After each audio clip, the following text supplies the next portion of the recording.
Okay, wow. Good morning, good morning, good morning. This is Dr. Herbert Harris. This is our Millionaire Mentorship call number 207.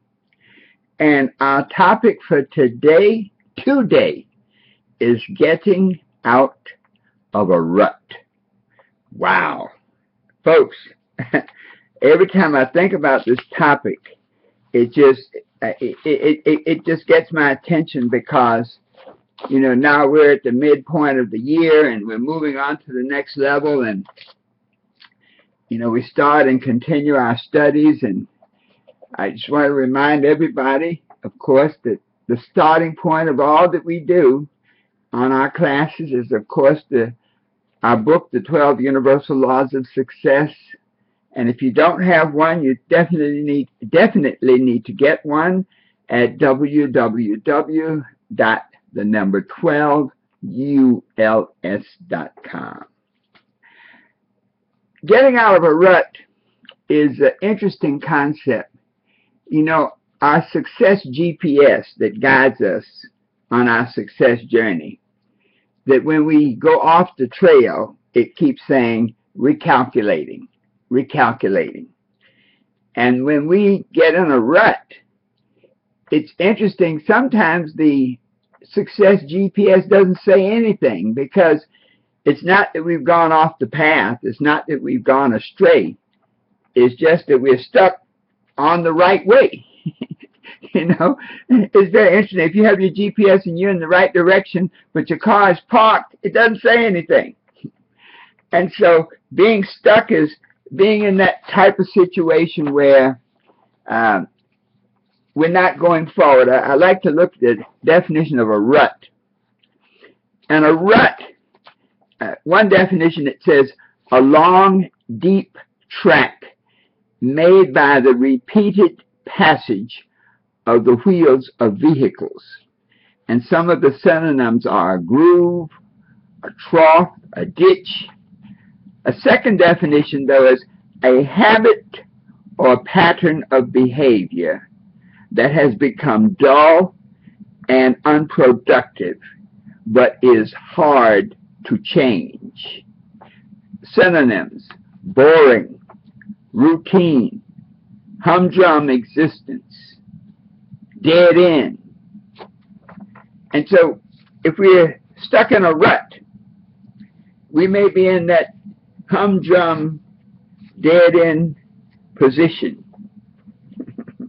So my question to all of our listeners today is, are you in a situation where you feel that your life has become dull, unproductive, boring, monotonous, where your business has become boring and monotonous, where you're doing the same things day in and day out and not getting a different result, where it seems that you're stuck? It's almost as though we're in our success cars and we're on the success road, and for some reason our gear is stuck in neutral, and we're pressing the gas and the motor's roaring, but we're going nowhere.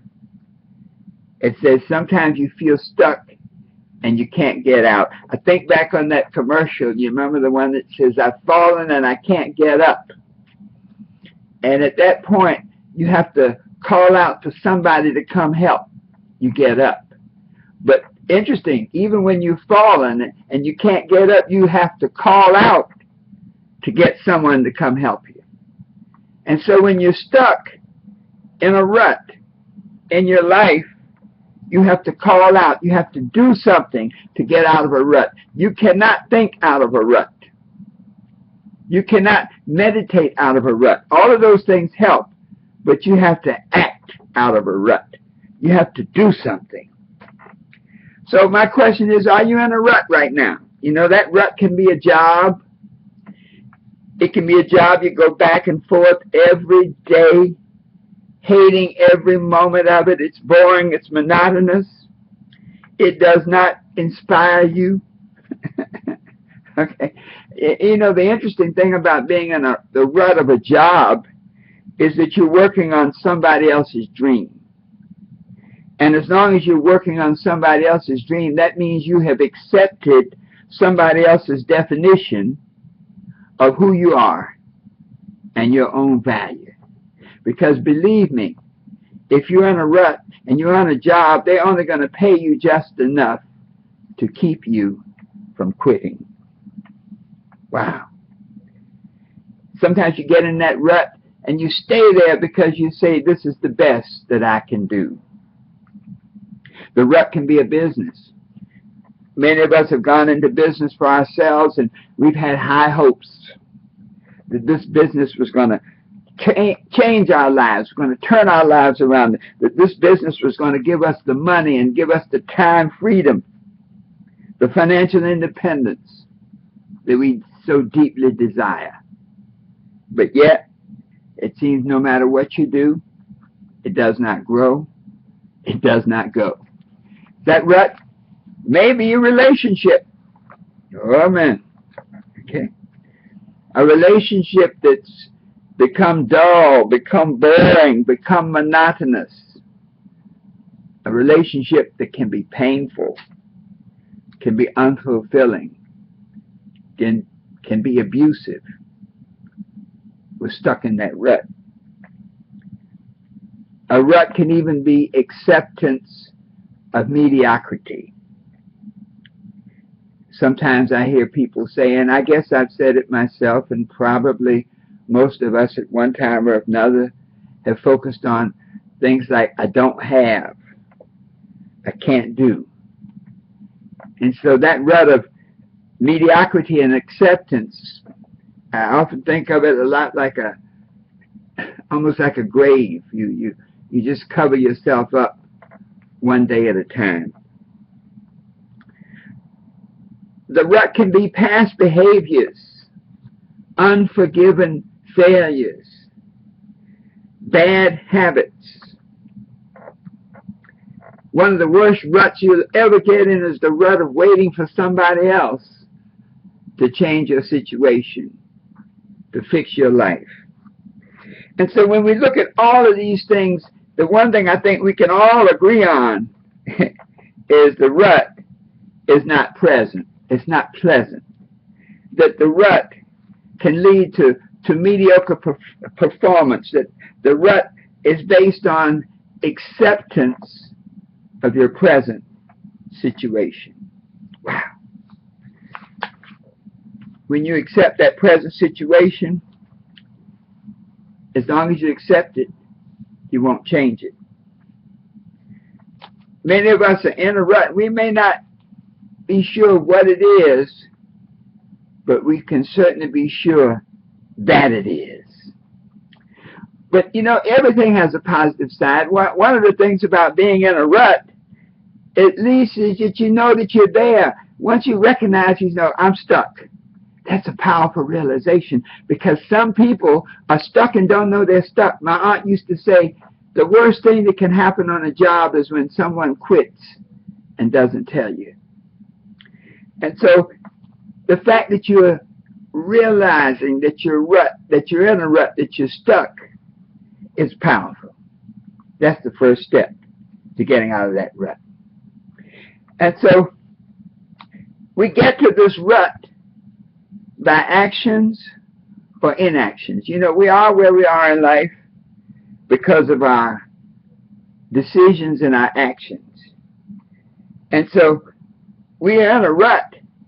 And one of the thoughts is that we really created that rut, but we accept it by staying in it, and then we complain about it. And so if you're not happy, if there's pain, if you feel unfulfilled, if you're sick and tired, if you wake up dreading the next day, you're in a rut. And so how do we get out of this rut? How do we move to this next level? What do we have to do? Well, you know, there are a number of ways you can face a rut, deal with a rut. And I like to think of it, I always talk about the 4 F's. And the first F for dealing with the rut is to forget it. We call it denial. There are people that are stuck in a rut and who totally deny their situation. They act as though nothing is wrong. Are you stuck in a rut and you're pretending that it's okay? You know, we can be in a job that we hate and we pretend that that's all we can get. We can be in a relationship that's totally abusive and we are stuck because we think the next one will be worse. We can be in a business that's just not working for us, but we keep trying to keep functioning in that rut to justify a decision. It was a good decision, but maybe we implemented it poorly. So when you forget it, you'll never get out of that rut. You'll just keep moving in this vibration of total denial and creating a reality based on the rut that you're in, so that you assume that that's all there is to life.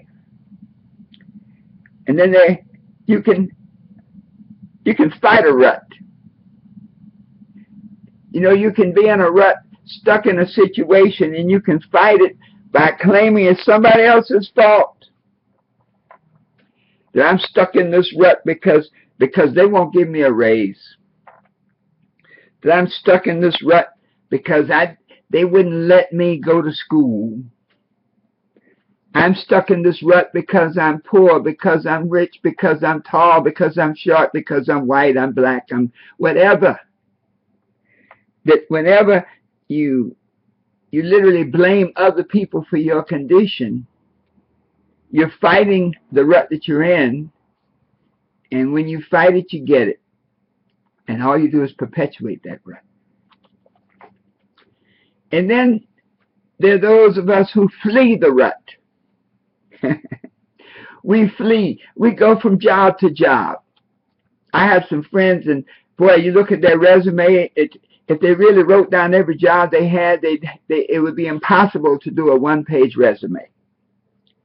Because they'll get into a job, they'll work at it, and there's something about it, they feel unfulfilled, and they're not getting the promotions, they're not getting the raises they thought they would, and they leave and go to the next job. And the next. I like serial job people. You have folks who do that in a business. There are people who go into, say, like network marketing. One of the things about network marketing that is challenging is that it doesn't cost very much to get in, and so you don't lose very much when you jump out. I guarantee you, when you spend $500,000 on a McDonald's or any of those major franchises, you're not going to walk out just because a customer doesn't like you. You're not going to walk out because you're tired and seem like you're at the end of your rope. And so we can do that. We can flee from job to job, from business to business, relationship to relationship. Those of us who are in a rut state of consciousness go from relationship to relationship. You know, we often talk about two people going to a party, and one person says, my goodness, this is the best party that I've ever attended, and the other says, this is the worst party. These people are stuck up. They don't like me. They're ready to leave. The thought, though, is you always bring yourself to the party. But finally, how to get out of that rut is the fourth F. Is to face it. And how do you face it? How do you face it so that you can get out of that rut? One of my great teachers shared with me once, and it was called the other self. That there's the other you. That there's a part of you that is all that you ever want to be. That other you, we'll call it that new you, that other self, is that self that's really the person that you want to be. That other you. That other you is the person who has those good qualities that you would like to have. That other you is the person who feels the pain or the disappointment, but then who responds to it to neutralize it and change it. To replace it with joy, with pleasure, with abundance, with good feelings. That other you that seeks excellence. That other you that will do whatever it takes for as long as it takes. That other you that people love. And so, you know, when we talk about the yin and yang, there's always that yin and yang inside. There's that part of us that's stuck in the rut, but then there's other part of us that can fly to the sky. And so how do we find that other self, that other you that can get us out of this rut? Well, first, to recognize that we're one decision away, one action away from change. I like to think of the power of a made-up mind. The moment you make that decision that no more. There's a nice, one of the songs of the civil rights era, I heard it the other day, and the song, it said, ain't gonna let nobody turn me around. I'm gonna keep on walking and keep on talking, marching down to freedom's land. Ain't gonna let injustice turn me around. I'm gonna keep on walking, and I'm gonna keep on talking, marching down to freedom's land. And so it's got to be that way. When we begin to seek that new you, we begin to seek that other self, that other you. And we recognize that the first key is to recognize that who we really are. That other you is the creation of a divine consciousness.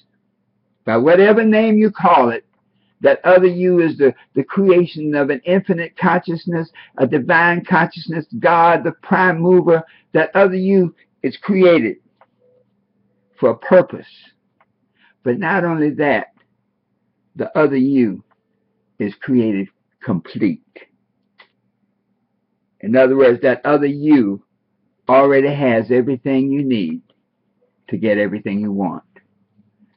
When we think back on the parallel of David and Goliath, I think that is one of the metaphysical messages of the story of David and Goliath, that David was a young slave boy, and Goliath was that giant, that ugly giant that wanted to enslave David and enslave the Hebrew people. And that when David decided, now think about this, remember I said the power of a made-up mind? David made a decision that he would not be enslaved. David made a decision that he wanted to be free. And so that other you is that part of you that has made that decision that I want to be free. I want to be out of this rut. I want to fly. I want to do. I want to be. And so when David made that decision, the power of a made-up mind, he didn't analyze. He didn't strategize. That he knew who he was. He knew he was the creation of an infinite consciousness, and that he already had everything he needed to get what he wanted. And so what did he do? He looked around on the ground, and he found a rock. And so as we begin to create that other you, that other self, we look around in our consciousness to find a rock. And the rock is that solid belief, that solid understanding, that total belief in what we're about, in our dreams, in our goals. And so when we say look around and find that rock to prevent you from being stuck in that rut, to prevent your captivity, to prevent your enslavement to something that you don't want to do. That rock, that hard rock of understanding, of solid belief, is your why. And so when we're in that situation now to get out of this rut, then let's revisit that why. And when I say revisit that why, I mean go back to that why and write it down again. We always say that. And the reason we say that is because it's absolutely true. Write the vision, make it plain upon tablets, that he may run that readeth it. And so once we write that vision again, and not just write it, but feel it and see it. Write the person you want to be. Identify that big part of you that will not be turned around, that can't nobody turn around. And so what are the steps? What are the key steps to let us become the David in our lives, to let us become that person in our lives who can pick up that solid rock of understanding, that solid belief in who we are and what we're about, and that solid belief in our goals, and now turn it around to change our lives, to make it exactly the way we want it to be. Well, the first step is to realize that you're in a rut. To realize that the situation, the things that are happening in your life right now will not change unless you make a decision to change them. Unless you make a decision to write it down. Unless you make a decision to find that solid rock. Unless you make a decision to throw that rock, to take action, to destroy that which is keeping you from being free. So realize you're in a rut. Second, to identify that rut. Once you say, hey, listen, I'm stuck, I'm unhappy, I'm in pain, I don't like my situation, then what's causing it? What's the reasons for that? What is the Goliath? And I challenge all of us, what is the Goliath in our lives, in your life, in my life? Every one of us has Goliaths. Sometimes the Goliath may be stinking thinking, that we're so busy thinking what we can't do that we can never see that other self, that other you that says what we can do. That Goliath may be just bad habits. We make our habits and then our habits make us. So that Goliath can be some bad habits that no matter what we do, we always undermine ourselves and shoot ourselves in the foot. I know I've suffered from that bad habit Goliath of shooting myself in the foot. Although my intentions were good, my execution was, let's just say, tacky.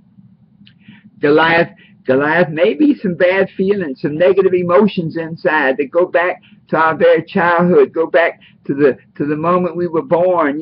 Children have responses to the external world, even in the womb when there's noise and clutter and disorganization around a pregnant lady. The fetus responds to it. And so sometimes that Goliath may be those long-held negative feelings, that upbringing of no, stop, don't. Goliath may be some bad relationships, maybe people around us who don't honor us, who don't love us. But whatever that Goliath is, you got to identify it. You got to write it down. There's something about writing. When it says write the vision, there's a spiritual process that once you write it down, it sort of takes the mystery out of it and you can see it in detail. The third step is to take ownership of it. So, all right, I created it. I created this Goliath. We create our situations through action and inaction. A lot of times folks say, well, I didn't do it. I didn't do anything. The world is like a vast ocean, a vast river. Life is a river, and river is always moving. So even though you don't do something, you've literally done something, because your position in time and space has changed, just as though you had chosen to take yourself there. We often say you don't have to plant weeds. If you are the most beautiful garden in the world and you don't care for it and pull up the weeds, you will be consumed and destroyed. So you have to take ownership of your Goliath. You created it, because once you take ownership of it, you can fix it. If you don't take ownership of it, if you blame other people, then you can't fix that. Sometimes it may just need to have an attitude change. There's situations where you may not be able to physically change it, but it said you always have power over your attitude towards it. So those people who spent lives in concentration camps were able to come out sane and able to change the world. So you always have the power over your being, over your consciousness, no matter what your physical situation is. Fourth, to revisit your why. If you're stuck, it may be that you've lost sight of the prize. They always say that, keep your eye on the prize, because if you don't, you'll see everything around you.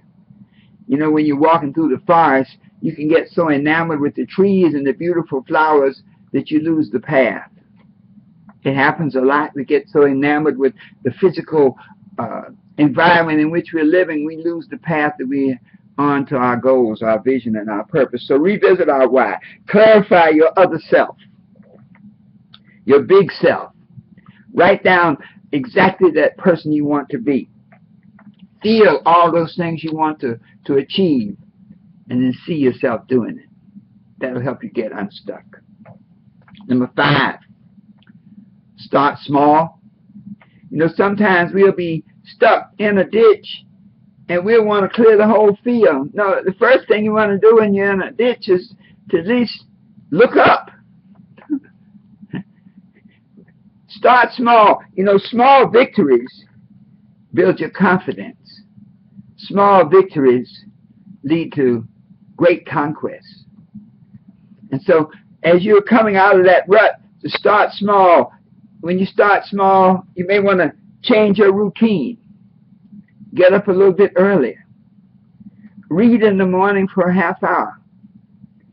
Start to change your routine and create small victories, small things that you can do that will guide you back to the path, to your vision and to your destiny. Number 6, find someone to model. Where 2 or more gathered, I am among them, the making power. When you're stuck in a rut, you need help. But you have to find a person who's been there, who's done that, and who's still flying. If I'm going to take flying lessons, I want to get a pilot who's flown, crashed, and burned, and then flown again. I'll never take swimming lessons from a coach who cannot swim. So find somebody to model. Somebody who has what you're seeking. You see, you can't find a person to model until you know who you are, until you've identified that other self, that other you. Number 7, live your life in day-tight compartments. I'll say that again. Live your life in day-tight compartments. In other words, each day stands alone. You plan it the night before. You execute your plan that day. And then number 8, you monitor your results. So when you live in day-tight compartments, and the 8th step, you monitor your results, then at the end of the day, you see how you've done to get back on the path. You don't beat yourself up, but you make adjustments to your activity, to your direction, even to your thinking and feeling. So 7, day-tight compartments. Number 8, monitor your progress. And then finally, number 9, to get you out of that rut, is don't quit. When you start small and you build your strength, you'll get that confidence to keep you moving.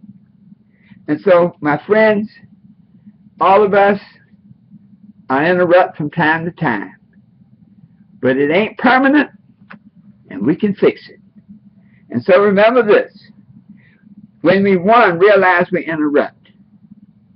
When we, 2, identify that rut in great detail. When we, 3, take ownership of it and commitment to fix it. Number 4, when we revisit our why so that we can see it, we can feel it, we can be it. Number 5, we start small with small victories. Number 6, we find someone to model, someone who's been where we want to go. Number 7, when we live in day-tight compartments where each day stands upon itself, where you always gather strength from the successful days and gather experience from those that are not that successful. 9, where you monitor your progress, you keep a record so that you can task yourself and force yourself to keep moving. And finally, number 10, to don't quit. It always says, seek and you shall find, knocking it shall be open, asking it shall be answered, but it doesn't say how long. You do it until you get it. You do it until the other you is the only you, and you live your dreams, and you make this year, 2016, the year that you live your dreams. Our watchword for this year has been living your dream in 2016. Well, when we do these things, we can get ourselves out of the ruts that we will encounter from time to time. We'll give ourselves the skills and the confidence to do what must be done, knowing that we already have everything we need to get everything we want. And so it is. Let us go forth. Let us rise up. Let us build our dream exactly the way we want it to be. Because we know that the best is yet to come. And so it is.